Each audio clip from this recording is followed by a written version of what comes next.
Olá, outra vez aqui conversando com um amigo, com um médico, uma pessoa muito competente, alguém que realmente colabora muito com o desenvolvimento da saúde das pessoas. Nesse programa que você já se habituou a ver, mandar perguntas, nos ver na internet, nos ver na Web Filhos, nos ver no YouTube. E hoje eu trago um grande amigo, uma pessoa muito especial, que é o Dr. Jorge Pascoal, que é otorrino, né? Professor da Unicamp, e uma pessoa que tem uma história muito longa na área da especialidade de otorrinolaringologia e que também, né, Jorge, você é um grande colaborador dos pediatras, particularmente meus pacientinhos mandam muito para você, né? É uma referência grande entre os pediatras aí da região. E eu te convidei hoje exatamente para a gente falar um pouquinho, Jorge, sobre essa questão dessas infecções de repetição, que às vezes as pessoas ficam tão apavoradas, faringite, amidalite, otites.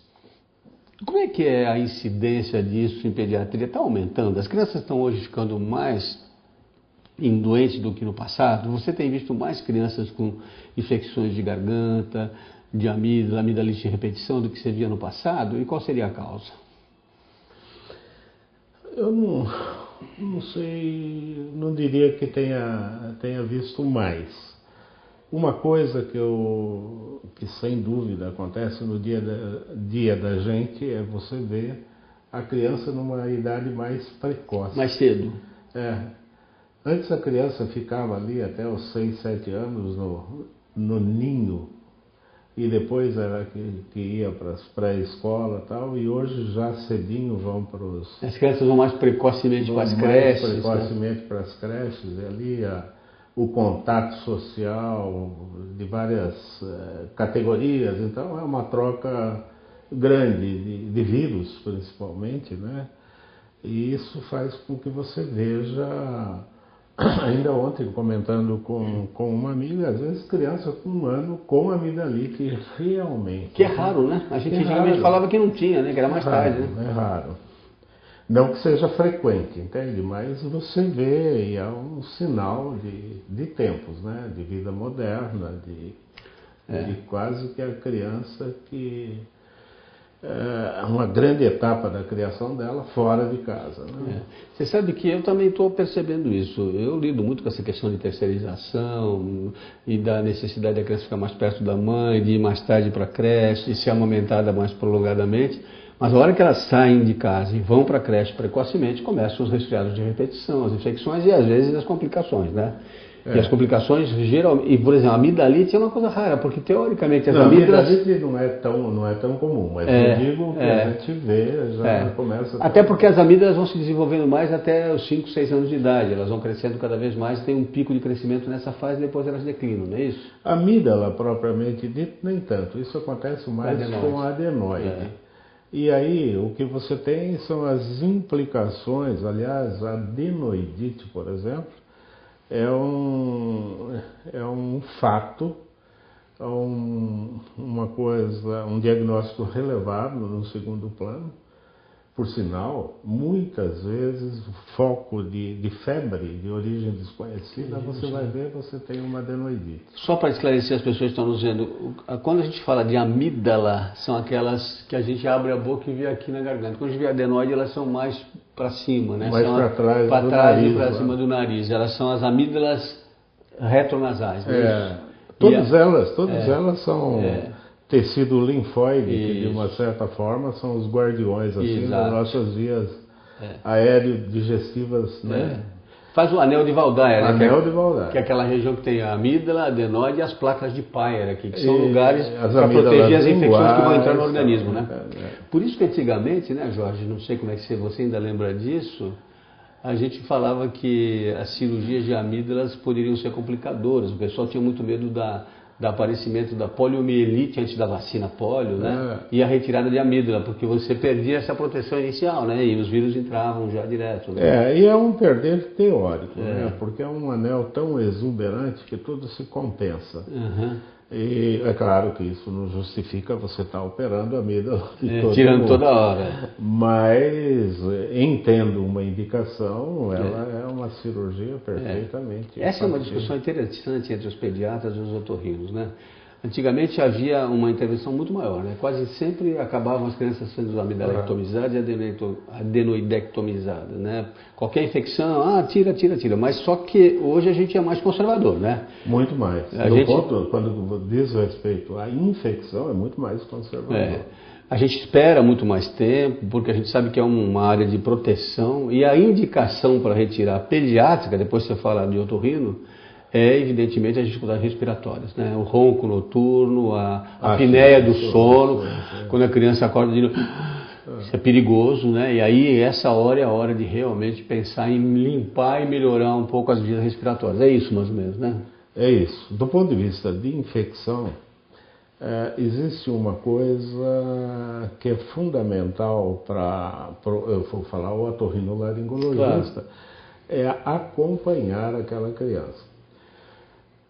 Porque dor de garganta ou dor na garganta não significa necessariamente amidalite. Claro. Você tem faringe, como você bem falou, você tem amígdala lingual e tudo mais. É fundamental você ter um acompanhamento da criança.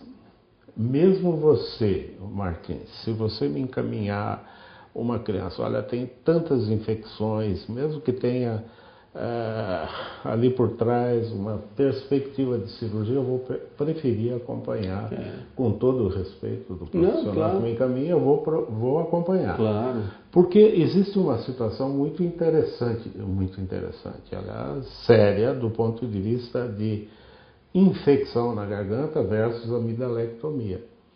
É que se eu tenho uma amidalite realmente que está recorrendo e todos os recursos que eu tomei não foram suficientes para controlar o processo,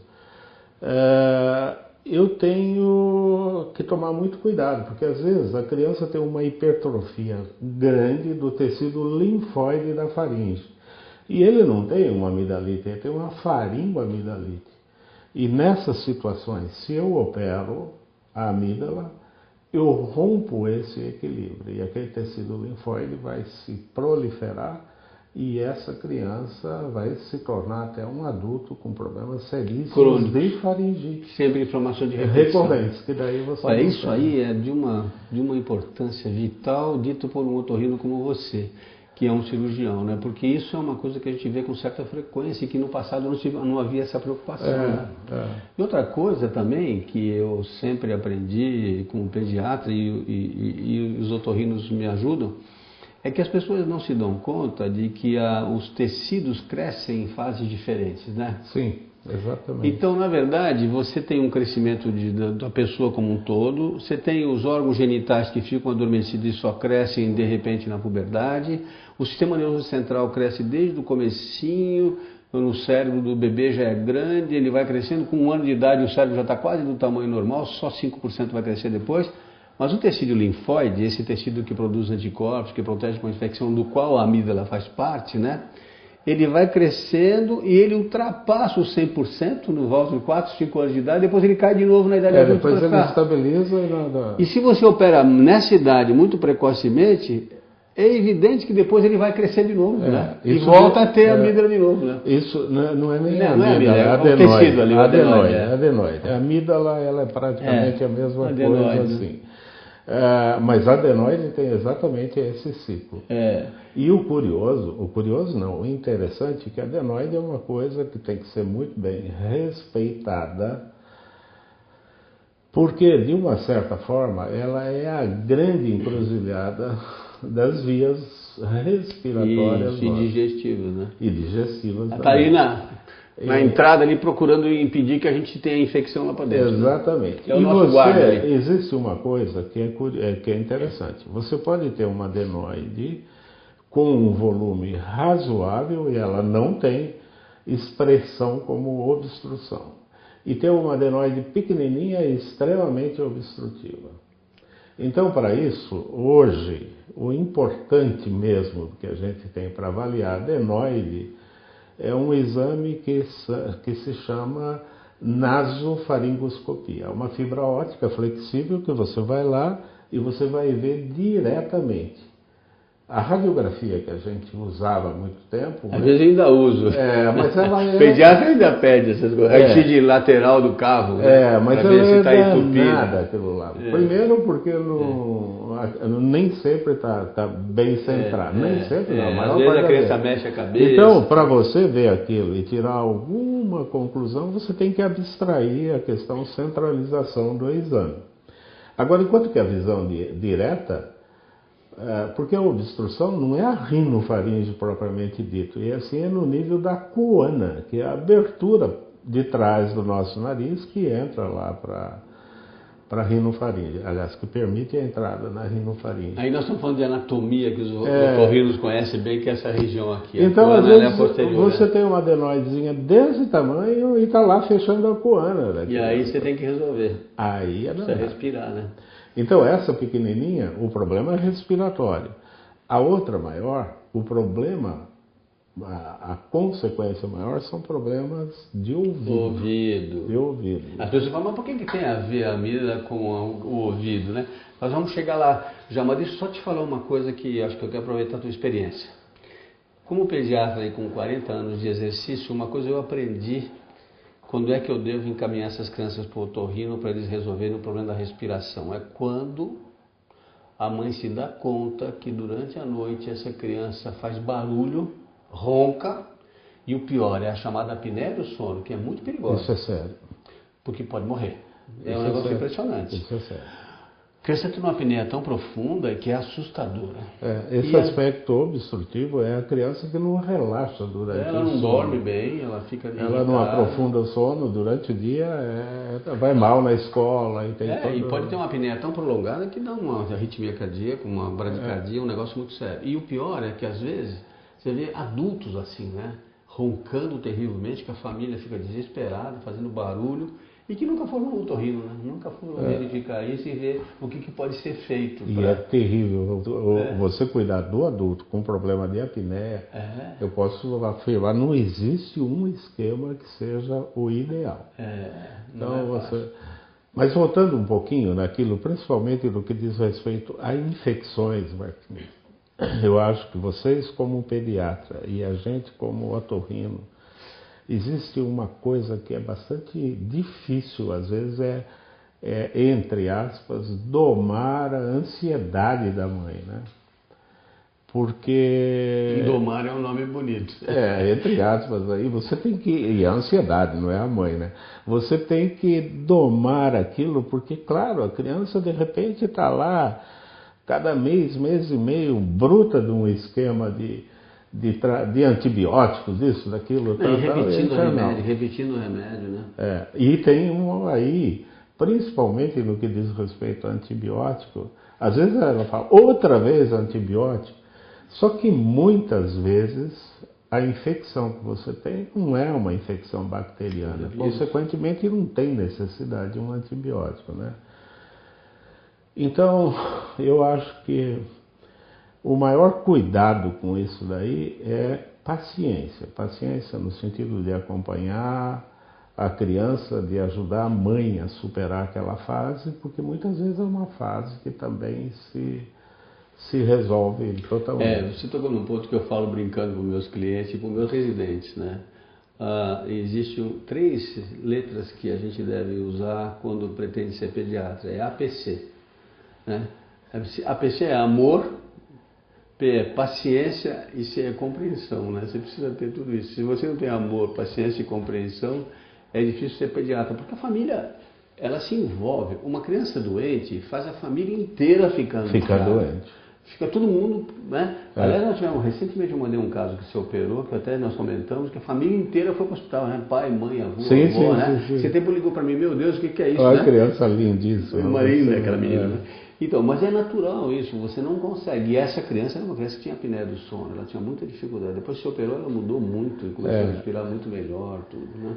E veja bem, o grande contingente de crianças que eu pelo menos vejo no meu dia a dia, no que diz respeito à amígdala, adenoide e tal, não tem indicação. A gente tem um volume razoável porque concentra Sim, uma você recebe os clientela piores, razoável. né? Eu te mando talvez 10%. Mas via de regra, aí é que tá. Via de regra, a maior parte dos pediatras já vem trilhado a criança, né?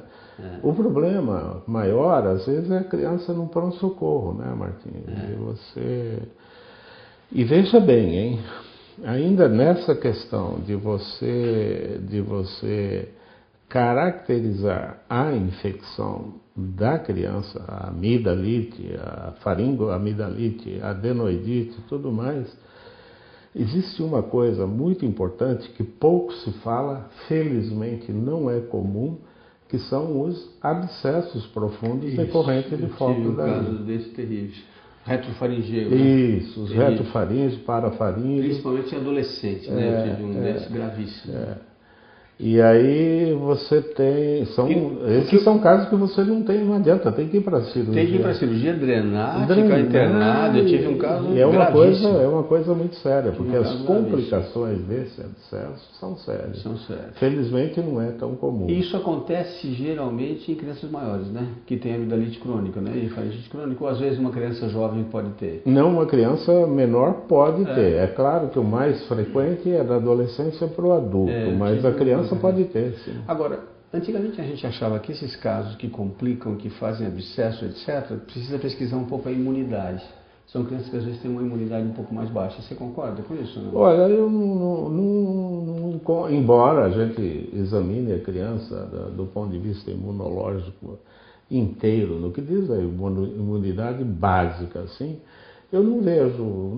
Não, e as famílias não estão acostumadas com esse diagnóstico, né? Ah, não. Mas doutor, tem febre, tem dor, mas onde está? Não acha nada, raio-x normal, não sei o quê. E está lá atrás da faringe, um abscesso. E tem uma dor terrível. Dor, a criança entra muito mal e pode morrer, porque pode dar uma septicemia, explodir. Aquilo é exatamente, ele pode ir dissecando. Felizmente. E pode dissecar, né? Ele pode entrar até lá embaixo. Né? Pode ir até mediastino. Felizmente não é uma coisa comum. Mediastina é quando você desce, mediastina é aquele espaço interno aqui, torácico, onde está coração, vasos e tal, e se chega a infecção ali, a coisa, e pode ser através da garganta chegar lá, por causa desse abscesso retrofaringeu. A faringe está aqui, ele está atrás da faringe, você não vê, se abre e não vê, né? E muitas vezes o diagnóstico é feito, você tem... Radiologicamente. Tomograficamente. E tomográfico.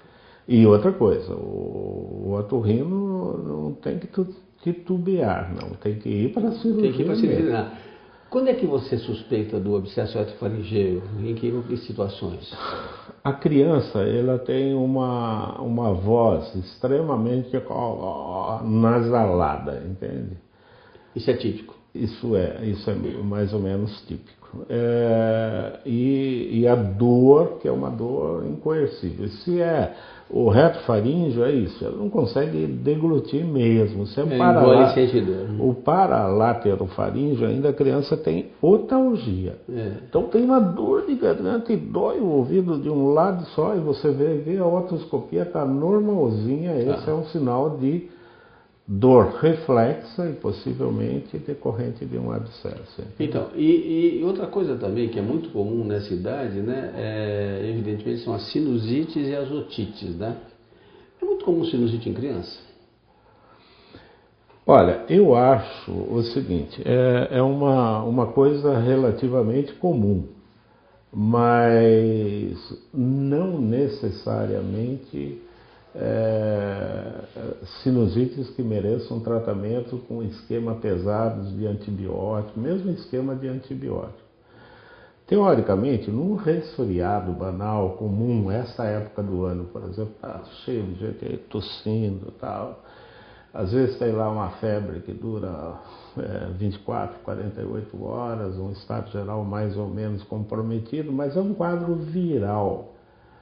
Então, o que você vê, para você caracterizar perfeitamente uma sinusite em criança, tem um fator extremamente importante que é tempo. A criança que apresenta uma secreção exagerada, esverdeada, amarelada, nasal, 3, 4 semanas, tosse, muita tosse, que é um sinal importante para o diagnóstico, tosse principalmente noturna, quando dorme e a descarga Você vai crescer lá um cara lá atrás e cair em e cima fica da lá glote. Então o tempo é uma coisa fundamental para você caracterizar aquela sinusite que merece um tratamento com antibiótico. Não, e sempre tem, quase sempre tem, junto um quadro alérgico, né? Respiratório, né? Ou viral. Ou viral, é. E Então, assim, o grande segredo disso daí, de tratamento, eu sempre brinco, é água. É hidratar água. bem. Hidratar bem, é soro fisiológico para lavagem nasal e inalar para as vias a respiratórias. gente usa, às vezes as mães, mas não tem, mas é fundamental, né? É fundamental. E outra coisa, né, que é interessante, né? Tem até um amigo nosso, o Dirceu, que fala muito isso, das vias aéreas unidas, né? Que quando você tem traqueite, traqueobronquite, asma, rinite, você tem sinusite, é quase que... Vai estar, e com frequência otite. E otite, né? E as pessoas falam, mas doutor, ele tosse, e agora? Aí eu fui no doutor, o doutor enfiou um tubinho, cortou o tímpano, ele não vai ficar surdo. Nós vamos até conversar um dia com você só sobre surdez. Mas as otites, né, que as pessoas não sabem que podem ser externas e médias, né? São totalmente diferentes, né? E a otite média é a extensão de via respiratória. Exatamente. É a extensão de E a mais dolorosa é a otite externa, né? A externa. Dói barbaridade, né? Nossa, dói barbaridade. Então vamos falar um pouquinho da otite, porque otite é outra coisa. Tá com dor de ouvido, tal, meu Deus, será que não vai furar o tímpano? O senhor não vai dar um antibiótico e tal? E nem sempre as otites externas são bacterianas, às vezes são virais, né? E elas dão uma dor danada, né? Porque incha ali, dá um edemazinho ali da parede. Né? A otite externa até é bacteriana, mas ela não tem uma indicação de antibiótico. Ela é uma doença, em realidade, tópica. De pele.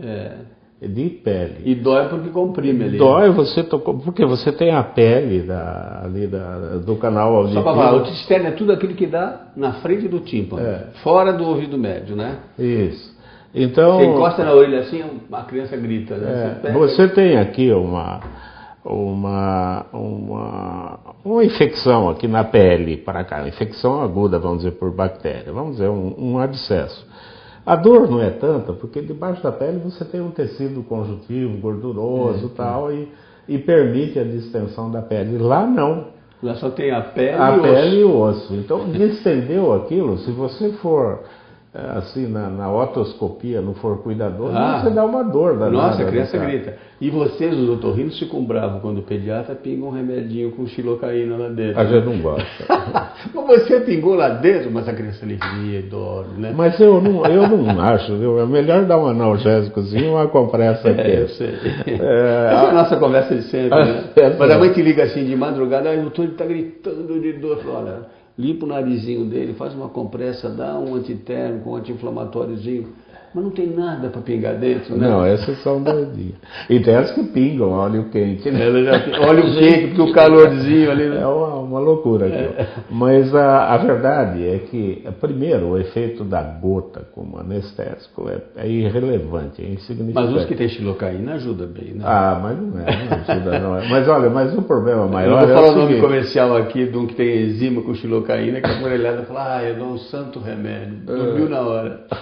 Mas Martim, o negócio é o seguinte, o canal auditivo externo da gente aí, você tem cera, você tem descamação, esse é o problema, né? E às vezes você pinga, mistura, aquilo fica uma maceração, você tem que lavar, né?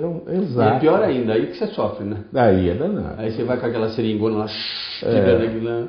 Aí a criançada já te olha como um monstro. E as otites médias, que são as infecções do ouvido médio, que é atrás do tímpano, né? Essas são mais sérias, né? Essas são, teoricamente, mais sérias, mas a mãe se assusta mais quando elas vazam. E rompe o tímpano. Só que isso é um recurso fantástico da natureza. Drena o abscesso. Né? Que no fundo é um abscesso, né? Um empiema que tem lá. Antigamente a gente passava um bisturi lá. Claro, você faz para a centese, às vezes até... Eu fazia isso muito na residência, agora não tenho mais coragem, eu mando para você. Então, mas esse é o momento em que praticamente você A natureza é sábia. Rompe, né? Rompe. Explode o abscesso, passa a Claro, droga. E o pus é eliminado. É lógico. Né? Você vê, muitas vezes a infecção... E o tímpano se reconstrói. As pessoas têm medo, né? Mas rompeu o tímpano, vai ficar surdo. Não, peraí, ele vai... É pontiforme. Um buraquinho. Né? Pontiforme. Claro, se tem uma infecção por uma bactéria rara, alguma coisa altamente destrutiva, pode até ficar uma perfuração residual que vai caracterizar a otite crônica e que tem que... Mas isso não é a regra. Isso não é a regra. Bom, e o tratamento das otites externas e otites médias, para a gente fechar? Otite externa, você trata localmente. É lavagem, é curativo. Se, como você manusear a orelha é extremamente doloroso, se for o caso, você usa lá um anti-inflamatóriozinho, qualquer coisa, volta oportunamente para lavar e fazer o curativo. E você faz também antibiótico nesses casos de otite Não, externa? não faz. Não, porque não chega muito lá a medicação. Exatamente, o nível dele A circulação ali é pequena. a lavagem, o curativo... E ela pode ir furar o tímpano e ir para a otite média? Dificilmente, né? Olha, não, isso é difícil.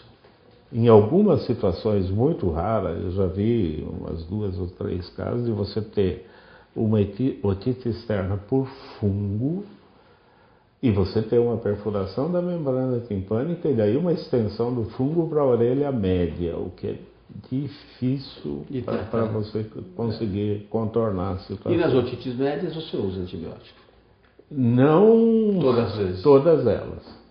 Porque, por exemplo, existe uma otite, aquela otite, em geral aquela otite que é rápida, a criança dói violentamente, não sei o que tal, a criança está razoavelmente bem, só está resfriada. Essas otites, a maior parte das vezes, são virais. Elas nem chegam a ter uma infusão lá na orelha média. Você vai ter... às vezes você olha no tímpano ele forma lá umas flictênulas, umas bolhas, o que a gente chama de meningite, e é uma afecção só do tímpano. E é pesada essa otoscopia e muita gente interpreta aquilo como bacteriana, mas é viral. A bacteriana é aquela otite mais insidiosa, tal, a febre é mais paulatinamente crescente e vai para uma febre alta, aquela dor, então elas têm... Bom, a gente vai terminar por aqui, que o nosso tempo está mais curto hoje, mas eu vou te trazer de novo aqui só para falar das consequências disso tudo e das alterações de audição e de surdez num outro programa que a gente vai conversar. Muito obrigado por você ter vindo aqui hoje. Perfeito, espero que tenha... Não, foi ótimo, foi muito bom. Seguramente muita gente vai mandar questões para a gente. Muito obrigado. Nós conversamos hoje aqui com uma pessoa muito especial, que é o Dr. Jorge Pascoal, que é otorrino e que trabalha muito com doenças de ouvido, garganta, amígdala, adenoide e em pediatria. Sou José Martins Filho, esse é o Conversando com o Dr. Martins. Até a próxima.